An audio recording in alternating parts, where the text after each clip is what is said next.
Okay,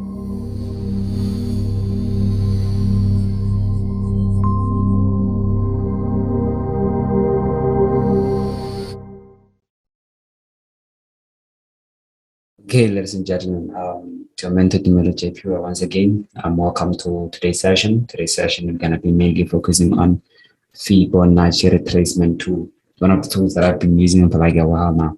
But then the more I use it, the more I get the chance to be able to understand it more better.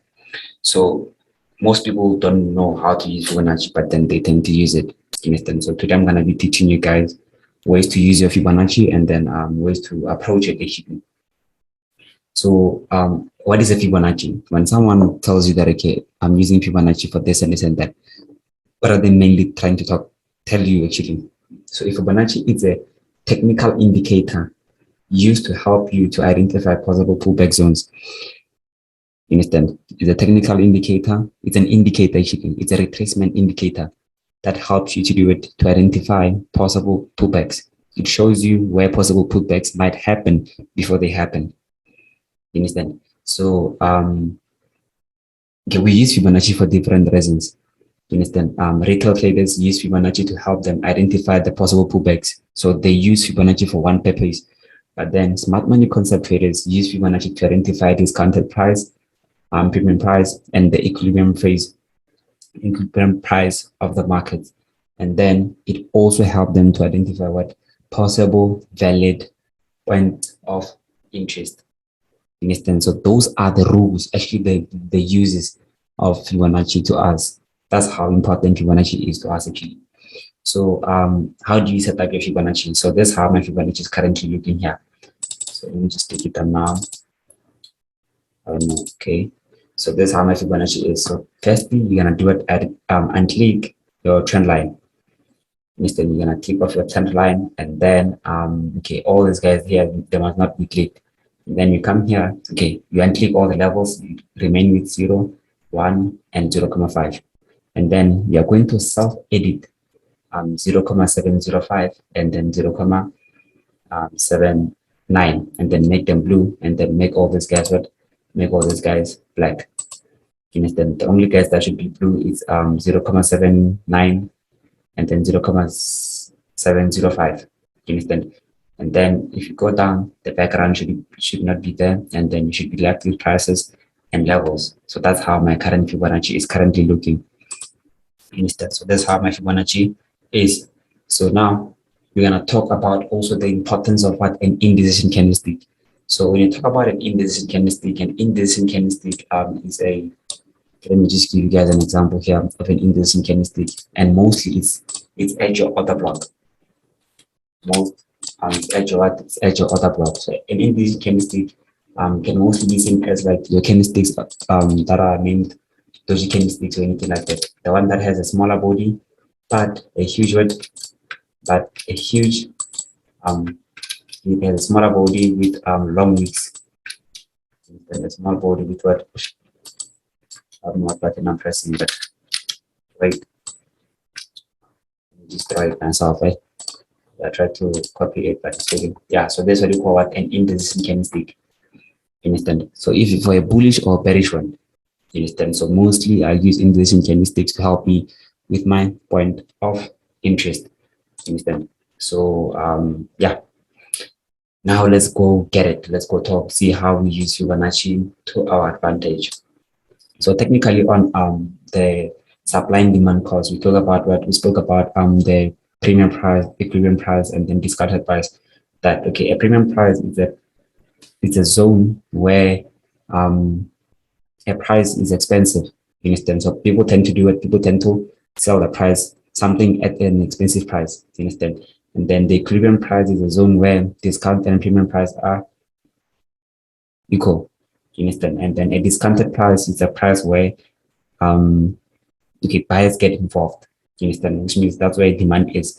Which means things are at a cheap level. So how do you use Fibonacci to advantage? So technically, you can see that okay, we are currently pushing on a bullish trend, right? So now the question here is that okay, which other blocks are you gonna use? Which other blocks are you gonna use? Are you gonna use the top one or the bottom one? Which one are you gonna use? Which other block is valid? Are you gonna use this other block here, or are you gonna use this other block here? You understand? So how you use your Fibonacci is that okay, you firstly identify your swing low and then your swing high. So which means the last candlestick where your order block is, the last candlestick the market left, and then the last candlestick on your high.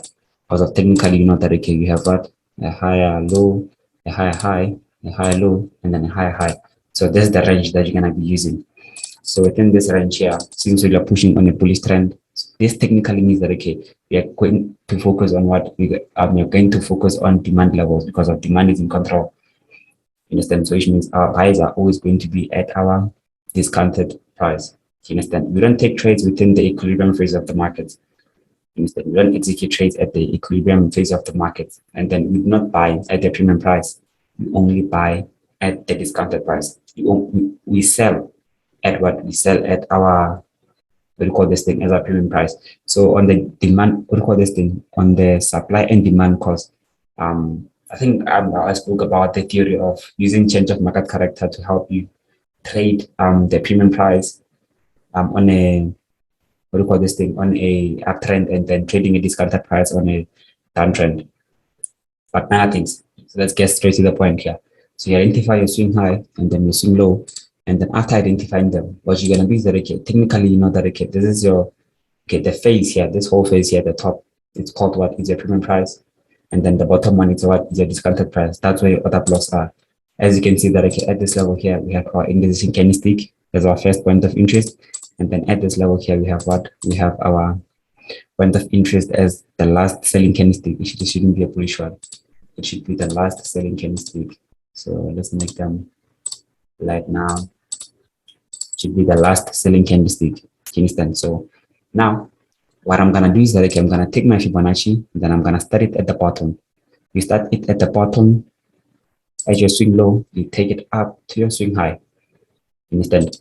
So now those guys, what are they gonna do? We are gonna mainly focus on two levels.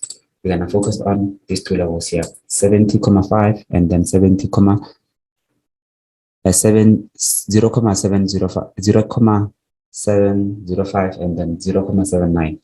You understand? So we're using these levels as what? As the levels that should be able to help us to do it, to identify our point of interest. Guys, not that okay, this is not a cheat code.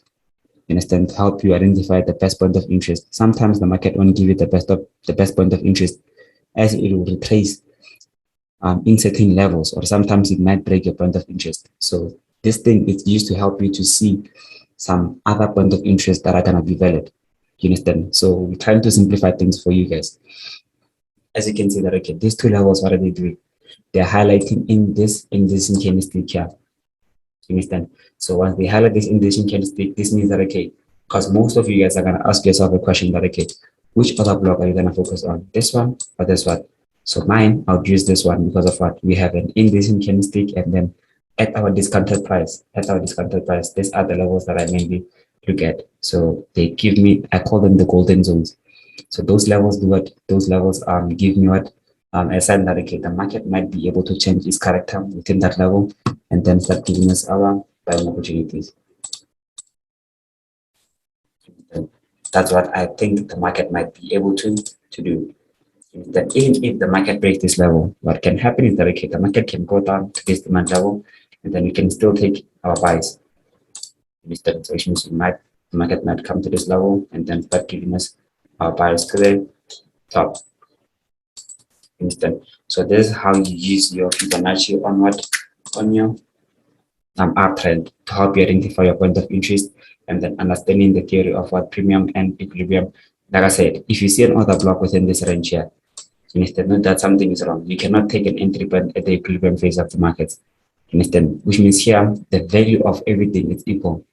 You understand? You need to buy this thing because of demand is in control. You need to buy something at the cheapest price. So the only time this thing can be cheap is when it is past what? 0,75. I mean 0,5. You understand? Okay, so now let's go check how you use this guy on the downtrend. So on the downtrend, it's very simple. You see that okay, we have a breakout structure. The market grabs its liquidity here. It goes on to grab this liquidity. It pushes up. the question still remains that, okay, which point of interest are you going to use? What do? You use the theory of what? Premium, equilibrium, and then discounted price. So here, premium is in control, which means supply levels in control. Everyone wants to sell something at a higher price. You understand? But then no one wants to buy something at a higher price. You understand? So everyone here, it's like a shop. You understand? When something gains value, everyone will do what? Everyone wants to sell it at a higher price. You understand? So that is why supply is in control. They are selling it at a higher price. You understand? So since all the market is currently here, and then we know that, okay, this is our equilibrium phase where our supply and demand are equal. This means that, okay, we're gonna start looking for selling opportunities within our premium price. You understand? So how do you find a correct order block? You start from the swing high and then you go to your swing low. Understand? So now we know that, okay, our point of interest there might be a point of interest within this range here. So that point of interest is the point of interest that you're gonna use for what? For your entry point. You understand? If it doesn't get respected, you go for the top one now. Understand? So this is how you use your Fibonacci to help you do it. See hidden. Sometimes they're hidden. Your hidden point of interest. Understand? So yeah, it's a very simple concept. So the higher the supply, the higher the price. So which means the higher everyone wants to sell something at the higher price. But then on the discount, the lower the price, the lower okay, the high chances of everyone wants to buy that thing at the lower price. Understand? So yeah, this is the end of the video, guys. The next video is gonna be simply about what do you call this thing? Gonna simply be about like the theory part. I mean the practical part of this guy. Understand? And then yeah. So thank you very much, beautiful people.